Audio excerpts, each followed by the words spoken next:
Hi, let me welcome you with some winter lights. The A7CR is actually an A7R5 in the tiny A7C body. There are, however, several differences between both cameras, and we'll probably run into those during this quick walkthrough of the menu. Let's push the menu button and magically appears the main menu. That's something we've inherited from the FX series and was already implemented in all the new generation cameras like the A7R5, the A6700 and of course the CVE1. Don't forget that you've got a completely different main menu for stills, so photo, and for video and S&Q.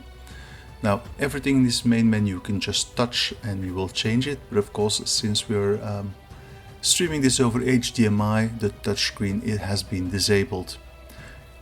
So let's see. First of all, we've got the quality. I tend to use both RAW and JPEG. Why is that? That's because this way I've got my RAW files to process, and if a shot is really good and I want to use it immediately, I can just send out the JPEG. But of course, many people will choose RAW only or even JPEG only. That's up to you.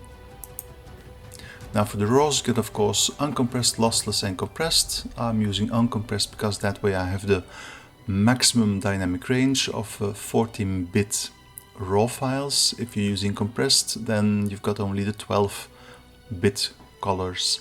Now for the lossless ones, you can choose large, medium or small, which means your RAW files will be either 61 megapixels or 26 megapixels or I think 10 megapixels. So that is a new one since the A7R5. For the JPEG quality, well, that stays the same. You got the new one since the A7 IV, the Lite, which is the smallest JPEG of file size possible. Let's quickly check out the drive mode options. We start with single shooting. I'm most of the time in continuous shooting. We got of course the self timers, and you got all the bracketing possibilities. And just like every camera in the new generation, you've got focus bracketing or focus stacking. You can choose the increments by which it will change, the number of shots, and of course, this is an important one, put this to new folder. Otherwise, all your focus bracketing shots will be in the same folder as everything else.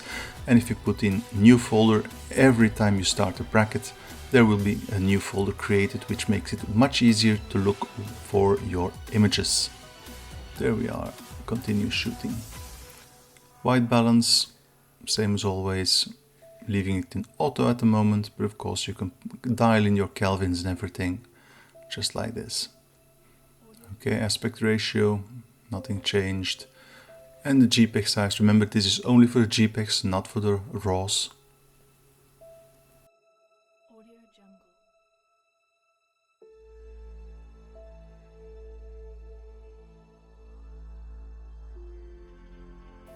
Now, since we've already checked the image quality of the stills in the main menu, we'll quickly jump into the video file format. Normally I use the XAVCS 4K video. That's an H.264 compression, which is well, very easy going on your processor of the camera and very easy going to decompress on your computer. If you want smaller files, you can also use the HS4K version. That's an H.265 compression. It puts a bit more strain on your processor, so a little more heat, and of course your computer has to decompress it as well. If you want just the opposite, so a camera that can run much longer but gives bigger files, you can use the Intra, so the SI version of 4K. For the recording frame rate, we got a choice between 25 and 50 frames per second in PAL, which means 30 and 60 frames per second in NTSC. Record settings, well, I'm leaving it in 8-bit at the moment, but you've got of course 10-bit 422 if you need it for the color grading. Since we've got a 61 megapixel sensor on this camera, you can easily use the APS-C mode, which leaves you with 26 megapixels, the same as an FX30 or an A6700. and more than on your A7 III. Normally I put this on a button so I can quickly switch in between modes. Of course, this camera, this A7CR, has less buttons than, well, a full-size alpha camera. So I'd suggest putting this in your, well, one of your menus, probably your favorites menu. Now, we've got several lens compensations. Activate them in auto, those are the most important things. And in video, of course, we got breathing compensation as well. But for this, we have to put the camera in video mode. In the folder settings, you can see I have already changed the name of the files to the name of the camera and put the folder name into date form, which I personally prefer. Copyright info is very important. I've already entered it because this information goes into the EXIF files of every photo you make. Let's quickly insert the website. And if you want more information about Sony gear, about Sony tech, then you can also go to this website and check out more videos. So of course, put the bracketing mode from minus to plus. This interval shooting is time-lapse. You can choose a number of shots and you can go pretty high. And with the new limit is 999, I think. Just like in the A7R4 and R5, you have pixel shift technology in this camera, and this means your sensor will move for a fraction of an inch in between every of these 16 shots, which makes I think 240 megapixel photos instead of 61 megapixels. So get ready for huge files. In silent mode, you can now choose which functions will be targeted by your silent settings. And of course, you've got a mechanical and electronic shutter. Steady shot is of course IBIS, which means the camera sensor will move a little bit to compensate your movements. And you can leave it in auto, then the camera will choose for itself which focal length it's using. Or you can put it in manual and then you can introduce yourself the focal length of the lens you're using. Now, as you can see, we've got optical zoom only because we're using RAWs. If you're shooting JPEG and video, I suggest using also clear image zoom. Now, in this case, you will zoom on the sensor. You won't lose any quality. You'll just, well, get more reach. I had forgotten to activate the grid line, forgive me. I always put in the rule of thirds grid. It's, well, it's important to put everything in the right place. As you can see for the live view display settings, in the old times you had to choose between live view display on or off, and off was always in the studio, or if you're using a flash, and now you can put the exposure effects to exposure setting and flash. This is an important tab, exposure. First of all, bulb timer settings. What is a bulb timer? Well, in the normal settings, you can choose your exposure up to 30 seconds. In the old cameras, you could choose bulb, and bulb meant that for as long as you kept the button pushed, there would be light falling onto the sensor, well, onto the film in the old days. Now, in this camera, and since the A7R5, you can use the bulb setting, the bulb timer, to dial in just up to 900 seconds. Well, it's not infinite, it's not a 1 hour exposure, but 900 seconds is 15 minutes, and that's mighty long. Yes, I use auto ISO a lot. I've dialed in auto ISO in between 100 and 12,800. You might decide to go lower, but I trust the pass lapse denoiser. Otherwise you got ISO between 50 and of course that's expanded, and you go up to 100 100,000, well, 102,000. I know I'm repeating myself, but this is a very important one. Minimum shutter speed at auto ISO using A mode, aperture priority. Once you've dialed in your auto ISO values, in my case 100 ISO up to 12,800 ISO, and you choose a speed in this tab, and the speed here depends on what you're photographing. So for an airplane, for example, in flight 1/2000 of a second, for a person walking 1/25 of a second, for example. You can choose whatever you need. Now what the camera is going to do is it's going to try to match the speed you've dialed in. Imagine you've dialed in 1/8000 of a second, which means if it can go faster than 1/8000 of a second, of course it will go faster. And light is going down. Now the camera will quickly reach ISO 12,800. That's a limit, that's a hard limit, it can't go over that one.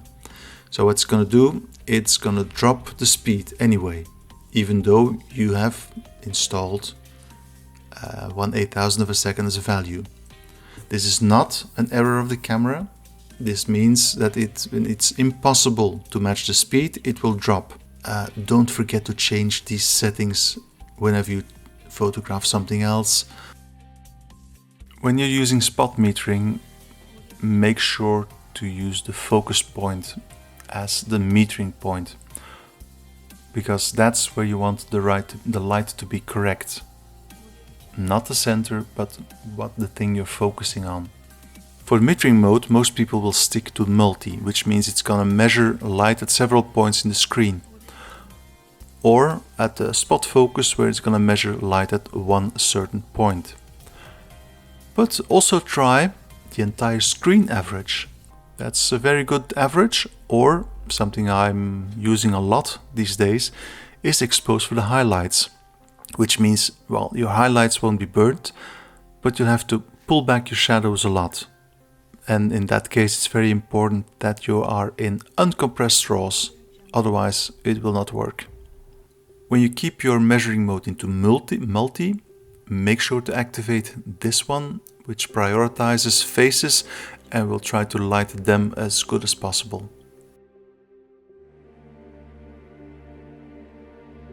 Always use ambient and flash. I'm leaving red eye reduction off because, well, I'll never use the on-camera flash. Easy. Why activate the shutter auto white balance lock? Well, for example, to avoid the white balance changing within one burst, or the white balance changing in between you locking your target, well, by half pushing the shutter and the moment you press the shutter completely. And this is the same we had in the main menu. Push to the side and you can change the kelvins. Look for a unique look. Here the most important is, of course, the creative looks. That's for your JPEGs, and you can use a great deal of parameters to change them. Picture profiles are off because we are in photo. I activate my zebras at 95%, which means that, well, only the really burnt parts, the burnt highlights will show up as the zebras. Tracking sensitivity, that's very important, but it was well set. And I prefer the focus area color to be red, because it's red cathedral and I see red better than white. Circulating focus point means if you leave the screen on the left, it will reappear on the right and top and bottom. I leave all of these active. So we got all the same settings we had in the ZV-E1 and in the A7R5, the AI autofocusing system.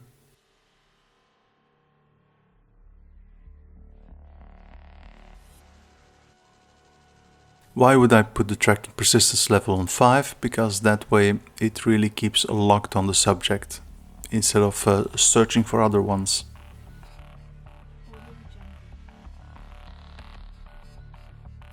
On my bigger alphas with well, more buttons, the left eye, right eye selection is of course something I've put to a button.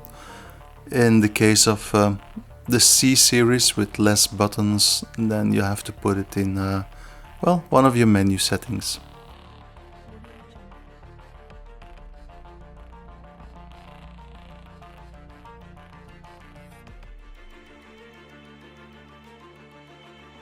Of course, to activate photo capture you have to be in play mode. What's the use of the focus frame display? Well, it shows you where your focus was during playback. I've made 2 videos on this subject, so you know what and how to program those. If you're working a lot with bursts, then display as a group is a good option. It means that all the shots within one burst are grouped together and you can like open them separately and then just scroll through the groups, and if you see something interesting between the groups, then you can like see what's inside the groups. The image jump setting might save you a lot of frustration. If you have made like for example 1,000 photos and you have to go through them one by one, you will use swear words. Well, I do. Now with this option you can choose which dial changes by how much. As always with the new cameras you have 4K and HD streaming. If you're streaming and you want to record the video at the same time, well, you can enable video recording while streaming here.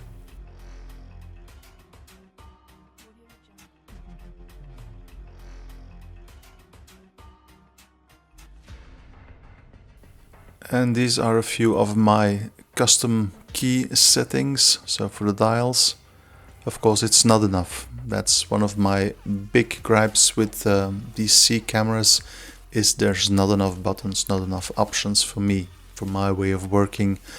But of course that's up to you. Some people never use any of the buttons, so for them it's perfect.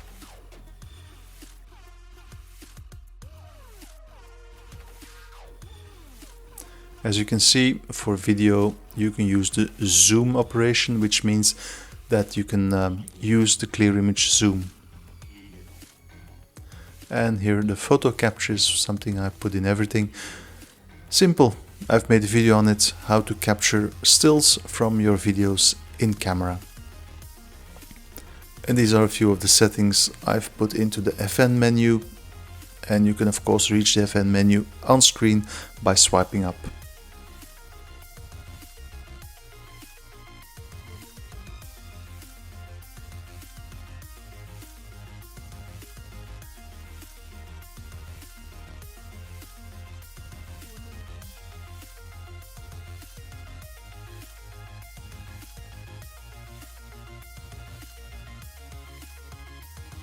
There are several things you don't want well, taken over in between stills and video, and here you can set which ones.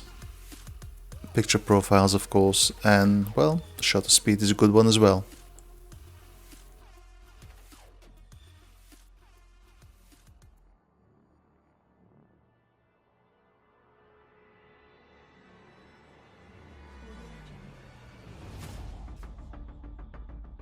For touch operations you can use both, for example. And this is for the people who have difficulties reading. You can either enlarge the screen, which is good for me, or you can even use a screen reader that reads everything in the menu for you.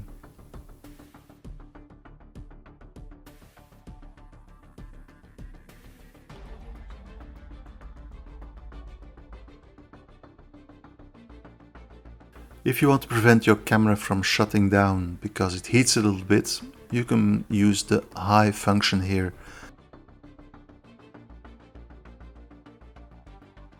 When you use select when connect, Every time you plug in a USB cable, you can choose what you're going to do with it. Stream, feed, just load. I think that's the best one, except of course when you know you're doing only one thing every time you use a USB setting, a USB cable.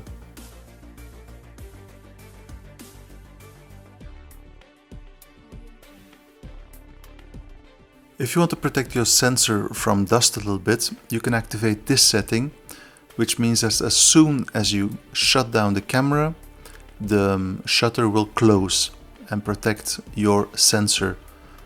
Very handy when you're changing lenses, but please do not touch the shutter. It's very fragile and damage is very expensive.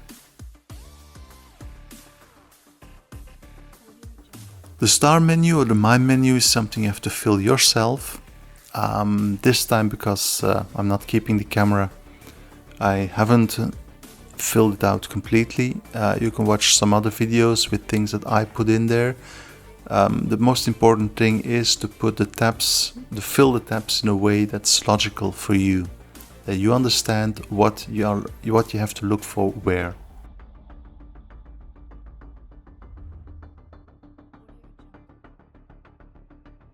We've changed into video mode and you will see some different settings now. For example, the main menu are now 2 tabs, and it's here in the second tab that you can actually activate S-Log. So if you just go into your picture profiles, you will notice that, well, S-Log is missing because you have to activate it here first, just like in the FX cameras. PP11, that's S-Cinetone.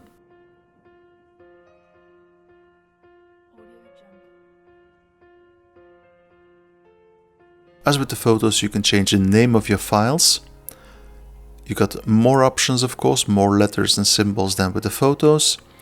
I've made a few shorts explaining why you should do this, and I'm using, of course, the same as always, name of the camera, and then I'm adding the date to it as well.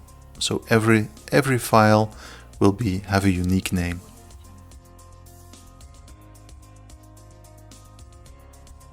Now for video, please use the clear image zoom. As I explained before, you can still zoom then and it will help you. Just like the ZVE1, these new A7Cs have auto framing, which means they will adjust the frame of your image according to the subject it's following.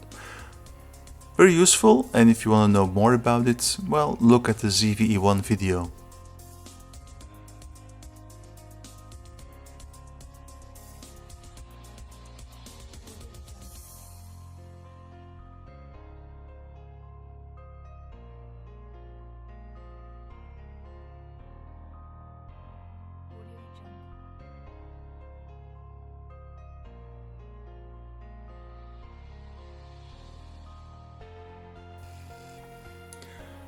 These are the different picture profiles. As you can see, of course, as I said, S-Log is missing because you have to activate it in the main menu.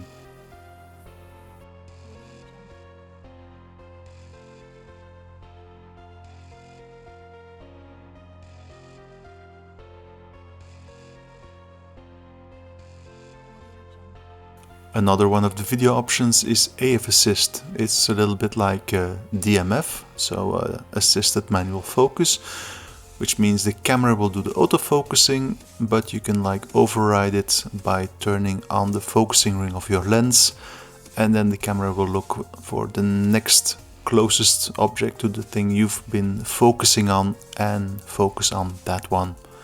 So pretty useful, and in my case, always on. The AF transitioning speed means how fast will the camera jump from one subject to another. If you're a running gunner, a sports videographer, whatever, you can put it to very fast. If you want a cinematic look, go to slow. Same with the AF subject shift sensitivity. This will determine how locked on your subject your autofocus will be.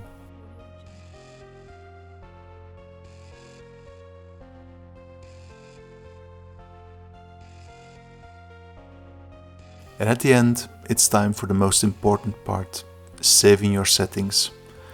So I've made a video on this, watch it, take an old SD card, put it in and go.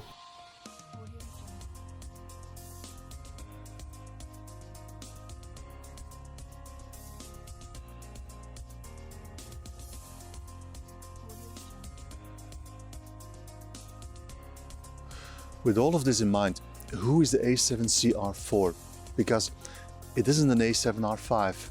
It shares the same sensor, it shares the same autofocusing system and everything, but it doesn't do the 8K, it doesn't have the same viewfinder, it has only one card, so no redundant recording, and this body really handles differently with all the fewer buttons than an A7R5 body.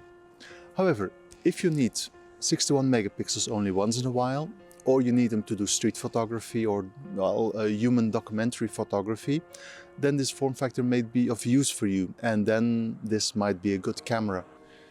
And see you next time with the A7C II. Namaste.